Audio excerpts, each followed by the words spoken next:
रामायण के अनुसार बाली को उसके धर्मपिता इंद्र से एक स्वर्ण हार प्राप्त हुआ था। इसी हार की शक्ति के कारण बाली लगभग अजेय था। उसने कई युद्ध लड़े और सभी में वह जीता। इस स्वर्ण हार को ब्रह्मा ने मंत्रयुक्त करके यह वरदान दिया था कि इसको पहनकर बाली जब भी रणभूमि में अपने शत्रु का सामना करेगा तो उसके शत्रु की आधी शक्ति क्षीण हो जाएगी और यह आधी शक्ति बाली को प्राप्त हो जाएगी। यही बाली की शक्ति का राज था। बाली को इस बात का घमंड था कि उसे विश्व में कोई हरा नहीं सकता या कोई भी उसका सामना नहीं कर सकता। एक दिन की बात है, राम भक्त हनुमान वन में तपस्या कर रहे थे। उस दौरान अपनी बल के नशे में चूर बाली लोगों को धमकाता हुआ वन में पहुंचा और चिल्लाने लगा कि कौन है जो मुझे हरा सकता है। किसी ने मां का दूध पिया है तो मुझसे युद्ध करे। हनुमान जी उसी वन में राम नाम जप से तपस्या कर रहे थे। बाली के चिल्लाने से उनकी तपस्या में विघ्न हो रहा था। उन्होंने बाली से कहा, वानर राज, आप अति बलशाली हैं, आपको कोई नहीं परास्त कर सकता, लेकिन आप इस तरह चिल्ला क्यों रहे हैं? यह सुनकर बाली भड़क गया।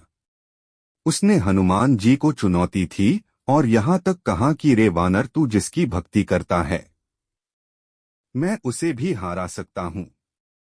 राम का मजाक उड़ता देख हनुमान जी को क्रोध आ गया और उन्होंने बाली की चुनौती स्वीकार कर ली। तय हुआ कि अगले दिन सूर्योदय होते ही दोनों के बीच युद्ध होगा। अगले दिन हनुमान जी तैयार होकर युद्ध के लिए निकले ही थे कि ब्रह्मा जी उनके समक्ष प्रकट हुए। उन्होंने हनुमान जी को समझाने की कोशिश की कि वे बाली की चुनौती स्वीकार न करे, लेकिन हनुमान जी ने कहा कि उसने मेरे प्रभु श्री राम को चुनौती दी है। ऐसे में अब यदि मैं उसकी चुनौती को अस्वीकार कर दूंगा तो दुनिया क्या समझेगी, इसलिए उसे तो सबक सिखाना ही होगा। यह सुनकर ब्रह्मा जी ने कहा, ठीक है, आप युद्ध के लिए जाओ, लेकिन अपनी शक्ति का 10वां हिस्सा ही लेकर जाओ, शेष अपने आराध्य के चरण में समर्पित कर दो। युद्ध से लौटकर यह शक्ति फिर हासिल कर लेना। यह सुनकर हनुमान जी मान गए और अपनी कुल शक्ति का 10वां हिस्सा लेकर बाली से युद्ध करने के लिए निकल पड़े।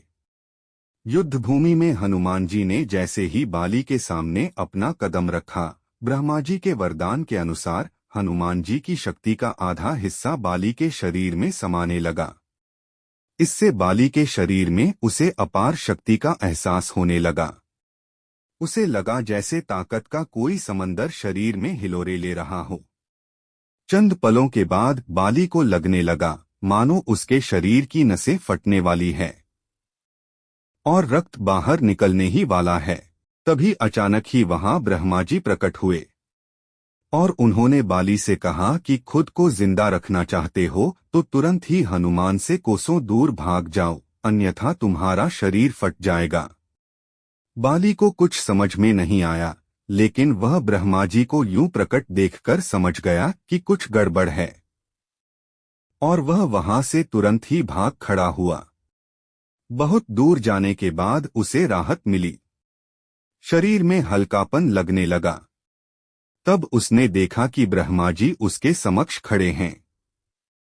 तब ब्रह्मा जी ने कहा कि तुम खुद को दुनिया में सबसे शक्तिशाली समझते हो, लेकिन तुम्हारा शरीर हनुमान की शक्ति का छोटा सा हिस्सा भी नहीं है, संभाल पा रहा है।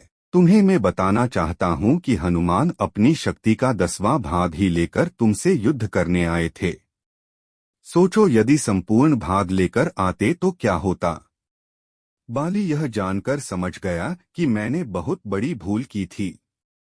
बाद में बाली ने हनुमान जी को दंडवत प्रणाम किया और बोला, अथाह बल होते हुए भी हनुमान जी शांत रहते हैं और राम भजन गाते रहते हैं, और एक मैं हूं जो उनके एक बाल के बराबर भी नहीं हूं और उनको ललकार रहा था। मुझे क्षमा करें हनुमान।